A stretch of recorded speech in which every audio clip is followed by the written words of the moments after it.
Hi, I'm Henry Riley. I'm the stock manager for Law Farming. I've found this method very effective if you've got especially with a bit of a dry lambing or perhaps a reluctant ewe. Yeah, we get a clean pen ready for the ewe with a fostered lamb to go into. Make sure there's no wet bedding material, infected bedding material to prevent joint ill and watery mouth and any possible infections you might get. We used lime powder disinfectant and then heaps of clean straw. We always use a clean bucket. Obviously, you don't want a newborn lamb to land in a dirty environment. So give it a wash out, a bit of Hibby Scrub disinfectant to make sure that it's a clean environment and also sterile of smells as well.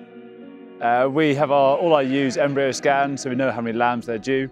So if we see a single that's imminently lambing, we will check the ewe to see if she's got adequate milk supply for 2 lambs, she's in good health, and hopefully will accept a lamb.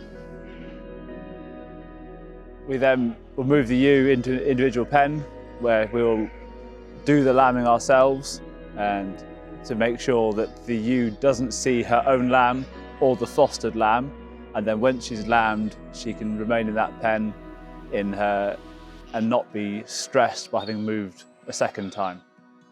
So in this case, we've taken one of a set of triplets to leave behind an even pair of triplets, and hopefully with the fostering, the single that's been born will closely match the spare lamb going onto it.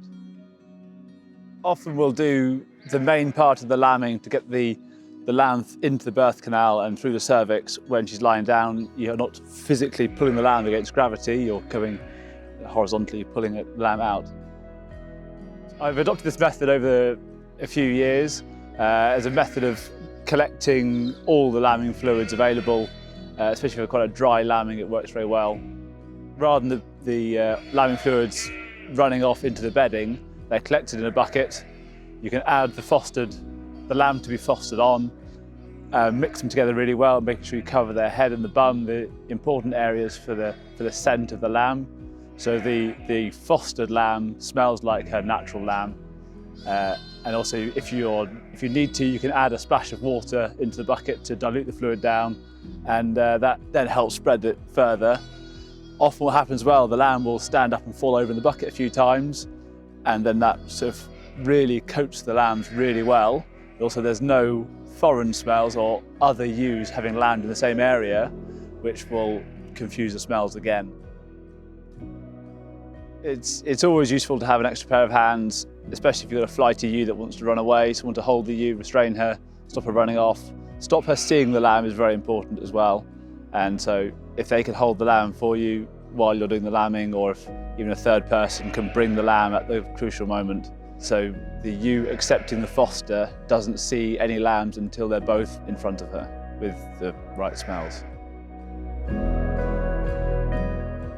So I always introduce the fostered lamb first to the ewe, so she accepts it with the smell of her birthing fluids on it, and then her own lamb she'll almost always accept as a secondary lamb, and make sure she takes them both together and spend a bit of time making sure she is happy with them and suckling both lambs. I normally place the lamb bum first to the ewe. It's in the first place they'll lick the head and the bum, and it's the strongest smelling part as well. So they'll make sure she accepts the smell of both lambs. Yeah, we'll check every couple of hours in the individual pens, making sure she's making nice noises to her lamb. She's not headbutting it or turning away from it. So if they're turning and spinning in a pen, it's because they're not accepting the fostered lamb and allowing it to drink. So in this case, she's allowed to drink straight away. She's chatting to it in nice, quiet tones and not headbutting it. So fingers crossed, it's a successful adoption. She'll be in that pen for 24 hours as a minimum. Make sure she's happy with the lamb, and she's able to feed both lambs as well before they're numbered, rung, tagged, and then turned out to nursery pens before they go out to the field. On this farm here, we try and turn every ewe out with as many lambs as possible. If she can rear 2 lambs, I like to get her out with 2 lambs. It's far the most cost-efficient method. We're lambing here in January and February, trying to produce lambs for the Easter market, just to sell in early spring. And the best lambs on the farm always come off a ewe. With milk powder being over £1,000 a tonne this year, it's obviously the far cheaper method, and also a lot of time can be spent with pet lambs, training them onto a milk machine, whereas if they're on a ewe, they're far more successful. It pays dividends to spend that extra effort fostering lambs on to ewes that are able to rear 2 lambs, obviously ensuring adequate colostrum supply to both lambs, and they are far healthier being reared on a ewe outside as opposed to in a shed on a milk machine, which takes an awful lot of man hours and milk powder and extra cost to the farm.